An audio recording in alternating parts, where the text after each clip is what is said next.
The Weekly Warp Pipe. What's up, everyone? Welcome back to the Weekly Warp Pipe, a podcast dedicated to retro video games, 80s and 90s toys, and all things nostalgia. This week, we're jumping in the Warp Pipe and going back. We're taking a look at gamers in the media. How do they make us look? Are they dissing us? I don't know. I'm here with Jay. What's up, man? What's up, buddy? How's your room? It's nice and cool now? It's so much cooler today. Thank you, Russ. Thank you for accommodating me. It's summer. This room was probably like 95 degrees yesterday. I was like, Russ, we got to man. wait till my AC gets fixed tomorrow. I can't do it, buddy. That's all right. So we're recording a little day late, but that's all right. Cool. I thought this was kind of interesting topic. We'll see how far we could go with it. Yeah. I thought, gamers kind of back in the 80s, maybe 90s, maybe sometimes got like a bad rap or like made fun of. Yeah. Or I don't know if a lot of people were accepted in it. I feel like the media kind of painted it as a bad thing, maybe because it was so new. Yeah. Much like anything like rock and roll music when that came out, people were like, what is this? The devil's music. That's right. Elvis, they had to shoot him from the waist up. He was shaking those hips, and that's man. Can't see that those gyrating hips. It's sending you straight to Hades. So again, you kind of see that progression with like video games in media. So neat to see from Atari, right, to like games now, and you're like kids are playing Grand Theft Auto 5 and Mortal Kombat, like with crazy fatalities that look so real now. Makes Centipede look like nothing. Right. The worst, I guess, they would have on Atari, they did have the adult games that came out. Like the Bubble Bath Babes. Similar, yeah. They had, I believe it was called Custer's Revenge. Oh, yeah. I remember that one from the AVG. Yeah, and a few others. So those are like the risque ones of that time. But it's so hard with like the pixelation. You're like, what is this? Yep. But I feel like a lot like arcades, when arcades came out, I feel like a lot of social media news stations or maybe parents kind of band together to put it in like bad light because the kids were spending money, a whole bunch of money there, and a lot of time there. And those places, I guess back then people were like, you could smoke inside, so a lot of people were smoking, and you're like, little bit seedy going on. Right. So you're like, it's my kid hanging out with the bad crowd because he likes video games or whatever. And this is totally a theory I came up with just now, but I'm sure it's correct. Like when did Dungeons and Dragons come out? In the 70s? Yeah, I would say the 70s. Because my guess is it was like those kind of kids, the real secluded kids, the nerdy kids, the comic book readers, getting together with their buddies and creating these campaigns. Those were probably the kids that transitioned into these arcades. Absolutely. So right. I'll say that you're almost reliving like easier way to because you're using your imagination when you're doing Dungeons and Dragons, and now you get a video game and you're like, oh, I could be an adventurer in this. Like, this is cool. This is right up my alley. Yeah, so they go to these arcades, like Russ said, probably a lot more smoking, probably some foul language being said, real dark, maybe some minor drug use, and some real tough guys wearing their leather jackets, the guys that just saw Karate Kid, and he thinks he's Johnny Lawrence and he's ready to like kick you in the face if you take his quarter. Well, I'd say it could be, bullying, I'm sure, at here. Like, maybe your mom gave you $10 to be at the arcade all day, and then you get bullied by. And if you look like me and Russ, you don't have a stand a chance. You're gonna get wailed on. Get shake down for your quarters. Yeah, swirly, But yeah, I see a bunch, those old like news stations like painting like video games rot your brain. And Russ, have you ever seen that video? Oh man, what is the name of it? It was Barbara Walters is in it, and it's called Nuts for Nintendo. It's on YouTube. I know. I ripped it and put it on my channel. And is it John Stossel? So John Stossel a young John Stossel gets tasked with going out and talking about Nintendo, and the title was Nuts for Nintendo. Okay. Um, they're going around, they're interviewing people about, you know, this guy's like, I've been to like 5 different states looking for Mario 2, and you're like, why? And they were talking about like the chip shortage, but they also like interviewed this family, and all these kids were playing Nintendo, and they were talking about how they actually probably spend more time playing the NES than doing their homework, and the mom's like Hmm. watching judgingly from afar, and you can tell that she doesn't really like that devil box full of video games. Right. That was the new rock and roll music of the '80s, and she's like, "It rots their brains," and the little girl's like, "No, it doesn't." But yeah, like, so they were talking about that, and even at the end of this video, um, Barbara Walters, you can tell she's like kind of poo pooing it, like she doesn't really like it, and she even goes, after the segment's over, she goes, "And now for a more serious topic," like she just completely writes it off. Right. She's like, whatever. No one really wants to know about this. Exactly. That was she pretty much she took John Stossel's all his hard work Right. and just like crapped on it at the very end. Screw you, Barbara Bless. Walters. That made me think of with video games being in like a bad light and the mom kind of like, oh, they spent all this time playing the NES. The gaming historian Norm did a good video on this device. So you maybe get some devices. This guy was like, hey, maybe I can create something. Oh yeah, I remember And this. so this came out. It was called the NES Lockout. So Oh here's a picture yeah. of it right here where you basically, it goes on the bottom of your NES and this got a combination right here. So it goes in front of the cartridge slot, so you can't put a cartridge in to play it. And maybe mom holds the combinations like, all right, no Nintendo until you finish your homework, That's right. essentially. And I got this weird screwdriver that's gonna keep you from playing it, Well, it's like, kiddo. what if there was a game in there and then she didn't know and then she locked it? It's like, well, hey, we're playing Mario 2. There I you guess go. over and over again. Push Well, if she flipped it up, probably noticed. Right. Hopefully. But that thing's crazy. I wonder if I could find one of those. Yeah, I never seen any of those at like a convention. That was a Um, no, And I think that was the only like a device that came out to like stop you from playing NES, yeah. other than just take the system away, take the power cord away, then they And, can't and play it. that's basically what the mom did. She just took it away and put it in the closet. But that's hilarious. That guy's probably sold those things when all you had to really do was just take the power adapter. It Probably about as much work as putting that dumb lock on comes there. into bad parenting. Just learn how to discipline, I guess, your child better than by spending money, wasting money to get a whatever device. Like, just take the unit and put it in your closet or whatever where they can't get it. Or just the power adapter, like you said. Right. Or the So controllers. either or, all the games, however you want to do it. There's a million ways that don't involve that screwdriver looking thing. Right. But again, to like back on topic, like that's how, well, one, like, so the mom's painting the kids in bad light. She thinks it's like bad that they're playing the games and spending too much time on that. And then also, like you said, like Barbara Walters is like not even paying any mind to this as a topic. Like no one cares about gamers, video So gamers. I got to stop you because you kind of stumbled on her name a little bit, but that's actually how she talked. Like stumbling, like, She kind of had a I can't. I'm Barbara Walters, almost like this. Anyway, so there we go. I nailed it. you nailed it unintentionally. Um, so then maybe fast forward a little bit further to what, like, so 90s. How Yeah. about this? 90s comes out. You got more home systems, Yep. okay? And we'll obviously bring up the game that started the ESRB rating system.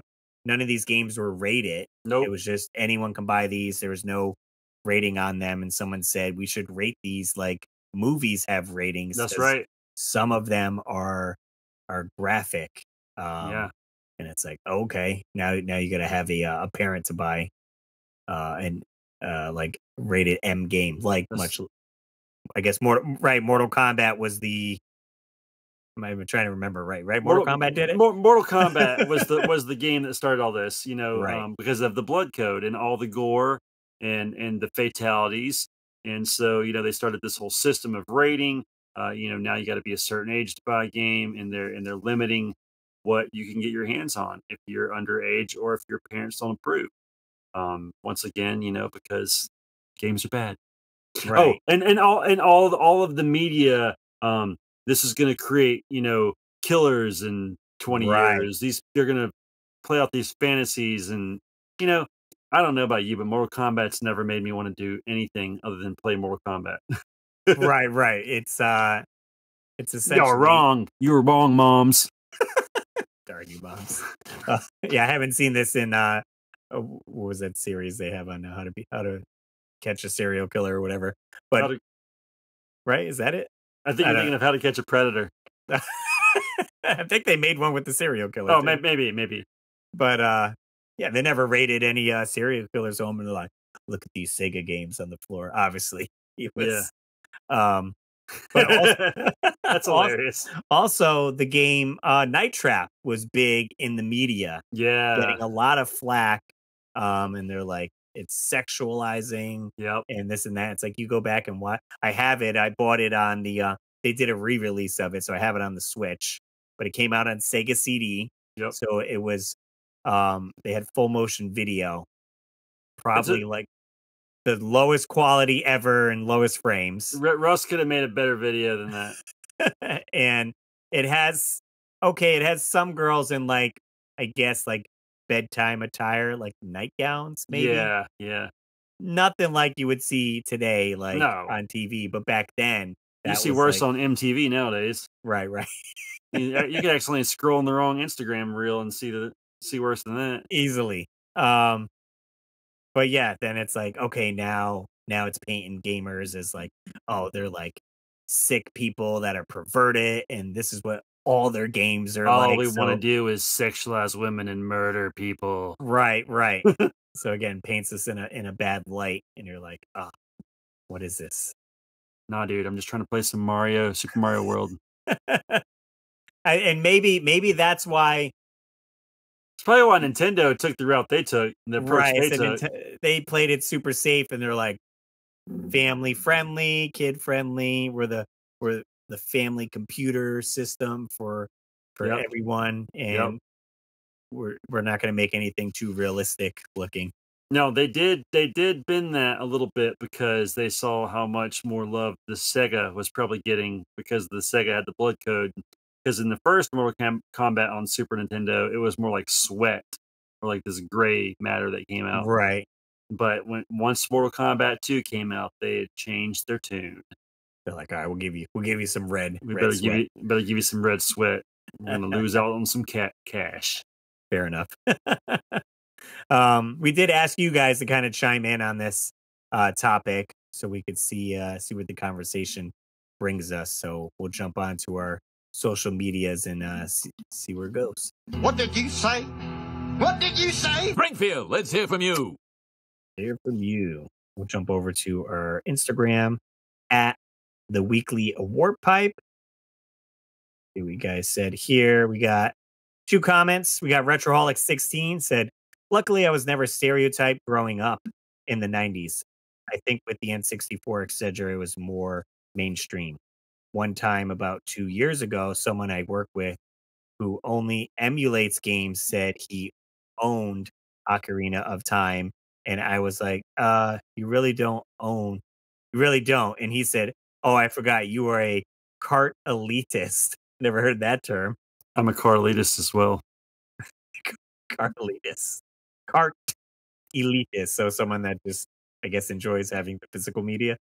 Well, how can you own it if you don't have the cart? I mean, I guess technically you could buy it from the eShop. You're if a he goes that keeper route. of the ROM. Yeah, I don't know. Legally. Oh, well. I digress. Scruffy GIF. Is What I old like. Michael Bennett. Just assume you have no social skills, a loner living in your parents' basement, atomic virgin, and should have a shelf life as to how long you're supposed to do it. Anything past that, you need to grow up Join the other adults. I've heard it all. Exactly. He nails it on the head there, where you go gamer and you're like, oh, living in your parents' basement. Yeah. You're a virgin. You're still collecting toys and video games. You're in your 30s. You know, grow up. 40s. I want this. So I wonder if I could find this as a side story as we're on the topic as like uh gamers. While I worked at Retro Games Plus, um, an article came out about generic gamers or something like that, and they used my picture in the article that they found on Google, and it was from a Christmas party that we had at the Retro Games Plus store. So the tags on it were probably like Retro Games Plus Christmas party or whatever. So they typed in Google like Retro Games Plus gamer or something, and my picture came up, and they used it without my permission. And Oh, it was to highlight a story that they were talking about some girl working or like visiting a game store, and like the guy liked feet or something weird. And I'm like, you're painting me in a bad light. I wonder. Russ, the foot sniffing gamer. And I was like, no, that's not me. I was like, and I emailed them and I was like, take this down, or like, Did they do it, or did you just get? I don't know if they responded or not. Let me That see is if I can so find Retro funny. Games Plus game. Russ, what you doing? Sniffing those feet. All right, so here's the game store. We'll see if my picture comes. There's the owner, Chris. Oh yeah, Probably because there's so many. I can tell Chris Pictures has been. now. I can tell Chris has been to California since those pictures. Yeah, yeah, he California'd up more. He looks, yeah, he's got the California Maybe- swag going. Maybe retro. I probably won't be able to find the exact picture now, other than maybe putting in my name.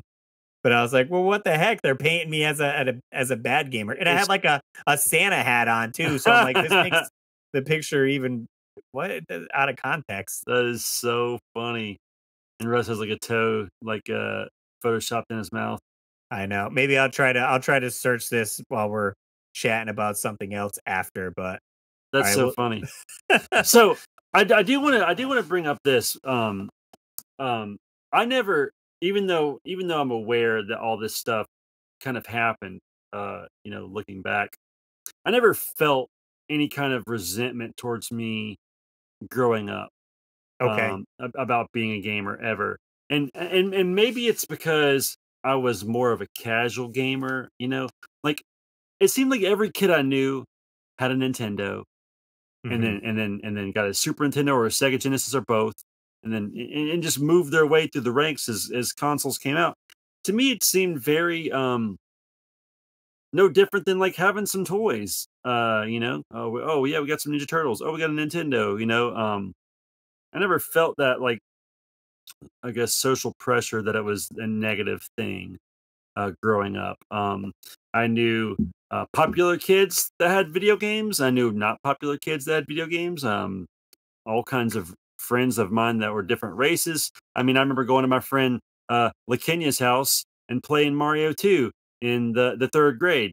And so, like, you know what I mean? Just like, it seemed like it was just a thing that everybody had. It seemed like it was just like a trendy, cool thing that just like the world was kind of accepting. I never felt any of that, like, oh, you're a nerd or any of that. It just seemed like everybody kind of did it. Boys, girls, I knew, didn't matter. Right, exactly. I feel like closer towards the I guess you would call it like the Mario era, where Mario was pushing everything. You're getting all this Mario merch, and Nintendo was real big, and you would see it in like the movie Big. Yep. Like they're playing Nintendo now. It's on the big screen. Nintendo's I mean, they had up the there. Wizard. Right. All about Nintendo. Or you like even see it in sitcoms, in the back of sitcoms. Like I think an episode of Seinfeld had like Nintendo in the background. Fresh Prince, I'm pretty sure. I think was it Saved by the Bell or Full House, or I don't know. There's tons of them had, like, video games being played. Right. Roseanne. I remember Roseanne. He got a Super nice. Nintendo. Yeah. So then it became a little more mainstream. and accept it. Yeah. All right, let's jump over to the Facebook. We had Matthew Durkin jump in and say, I didn't have much feedback either way when I was a kid, but recently, as I've gotten back into retro gaming, I've had a few people come over the house and be blown away with when they saw my game room. It's definitely not the most impressive compared to some that you see, but when people see the throwback games and some of my decor, it instantly brings them back to their own childhood. It always makes me smile when I see how happy they get just looking around. Yeah. Yeah, that's a good point too. Like maybe you're having some company over that they're not a retro gamer and they're not playing games or up to maybe they're not even playing, PS5 or modern games and they see your collection. They're like, "Oh, dude, I haven't seen a Sega in this long. And like I used to play X-Men or Sonic the Hedgehog." And Right. you bring back those childhood memories and it's more accepted. Like, oh, that's cool to have that nostalgia. What's funny is now my nostalgia is for when I started collecting. I remember how For when you got back into it. yeah, I remember how I Mhm. felt. Like I was like, oh my god, like I want to play every Nintendo game ever made. And like even the way the cartridges smelled, like I don't know, it's such a weird thing. Hey, fair enough. I just want to sniff these cartridges like Russ wants to sniff feet. That's it. I tried to look for the article. I can't find it.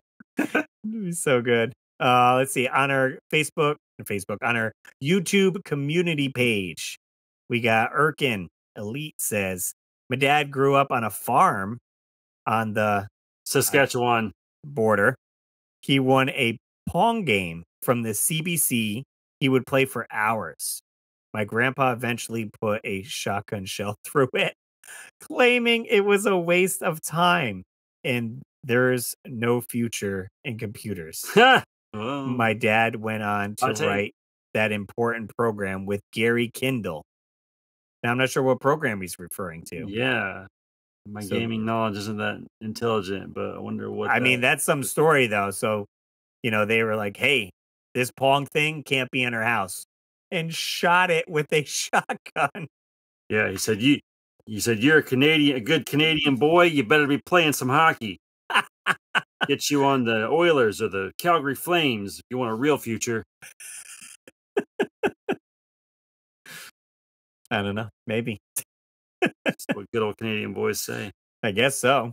I would know as a Um, full-blooded American. I did want to do a quick comment shout out from one of our past episodes. So what do we got here? We got Samuel Mirrors says, I have to totally agree with Jay on the original Sega Genesis. High def model being gorgeous, but Russ is right. The OG Genesis, Sega CD, and 32X combo is the best in final game system form. That's hilarious. Love your show, guys. Keep up the awesomeness. It's time for awesomeness. Nice. So, hey, thanks so much for leaving a comment. Yeah, Appreciate it. yeah, we love it. Any other thoughts on, I guess, so I wonder too, it's similar to like, I'd bring it back to mainstream of you guys watch Stranger Things, like how Jay started off in Stranger Things. Kids are playing Dungeons and Dragons, and it's Yep. almost looked down upon as they are the geeks of the high school. Oh, that's of the just because they school were there. downstairs. The mom had to look down the stairs to see them. So much Dad like jokes. video games and all that could be looked down upon, but now it's widely accepted. Everyone, you have gamers that play on the phone only. They're mobile Yep, that's that's right. they don't even have consoles. So you got the retro gamers, you got the new gen ones, you got the ones playing on Google Stadia. Maybe that's Not not a too thing many. anymore. Not The too Ouija. many. Was it the Ouija? What was it The called? Ouija board? Not the Ouija board. The Ouija. I don't know, dude. The Ouya. Oh Was it? yeah. I think that was it. I thought you were about to say orgy. That cool band from the 90s? That's right. Or was They were it a no good band. 2000? Tell me how does it feel to treat me like you do? That's my dance for that song. That's your dance for it. This is my Tom DeLonge moves. There we go. Not that Perfect. good. Yeah, gamers now. I feel like now there's conventions again, not really gamers, but Comic-Con has come so much more acceptable, and There's people go toy out to that conventions. toy There's convention, nerd doing culture is pretty much cosplay. celebrated. Right. It's definitely more celebrated. There's plenty of superhero movies coming out, so everyone's celebrating that. And you can I don't know if they're see celebrating it anymore. they're not doing so good in the theaters. I don't know, man. There's just too many of them. I have to wait. Side note, I have to wait being a dad now. We haven't been to the movies in quite some time because you have to go get a babysitter and then go see the movie and then so I'm watching most of my stuff when it comes to streaming. It's funny. My son, as soon as we walked out of the Mario movie, he's like, "When's the second one coming out?" And I was like, "Buddy, you got a while, probably like a year or so." Right. If that'd be fast, especially Dude, for the amount of work and animation in it. speaking of, the first movie is already on DVD. I feel like that happened so quickly. Well, I thought that was weird too, where I was like at the Family Dollar getting like snacks, And and it was they had it there. on a shelf, and I'm like, Yeah. is that like a bootleg copy? I feel like I just saw that. So, and the other thing that's cool is when we were at, for those of you that listen to Warp Pipe Wednesday, if not, go back and listen to it. I talk a lot about Tyler from My Retro Life. When I was in his panel, he was giving away a copy of the Mario movie, and my son looks up and goes, "Dad, can you win that for me?" And I was like, "I can't promise, but I'll try my best." So he was just asking questions that he was pulling out of his brain. And the second question he asked was about the Famicom Disk System, and I like threw my hand up first, and I was like, "Famicom Disk System," and he's like, "Yeah," and I won it. So I won a copy of the nice. Mario movie. So now my son can watch it for my son. For my son. Get your t-shirts at my Etsy shop. That's right. Funny enough, I still sell some of those shirts. That's that I have. hilarious. Every few months I get an order. I made a t-shirt from that still frame of the episode. Now it's probably like 2 years old, but when he first said for my son, and it's got NES Complex in it, and he's holding up like a Power Ranger. So you know what's funny about that? And I just like to steal Rick's thunder whenever I can because he's got a huge channel and I don't. But if you watch that video very closely, I don't say it as animated as Rick, but I was talking about getting Battle Beast for my son. So before he ever said, I said it first. I said it first. Maybe I'll drop your clip into my videos. just not as funny. Yeah. No, it's super boring. It's like, oh, I like these for my son or something like that. And then I'd be like, what? But yeah, gamers, hopefully said you're all accepted now. And now, me and Jay having kids and they're growing up playing video games. Yep. My daughter plays Roblox on my phone every day. There we go. It's like, yeah, Minecraft is huge gamers. So it's now accepted. It helps with creativity, and tons of others. Now there's like benefits coming out. They're like, oh, well, they have better reaction times and this and that. And they can probably be better, steadier hands, being a surgeon. Who knows? Who knows what the benefits are? So be a gamer. Be proud. That's right. Hey, we need Gamer Pride, a month for Gamer Pride. Maybe, yeah. Hey, check out the weekly warpipe.com and show your pride for the channel and pick up a mug. Or you can put things in it like I do. See those cords? What do you don't even have pens in it? You got cords. It'll hold your cords. It'll hold your pocket knives. There you go. Yep. Or give us a call. We're accepting voicemails. You can call, leave us a message. 949-682-9277. You can leave suggestions. Just say hi. You can text message the number as well, and we'll read it on the podcast. You can even make weird animal noises like I have gotten spam calls that came through. That's on it. I'm like, hey, no one else calls. I'm gonna play the spam calls. On podcast. You can sing us a song, write us a poem. There is a 3-minute time limit though when you call. Whatever you want. Cool.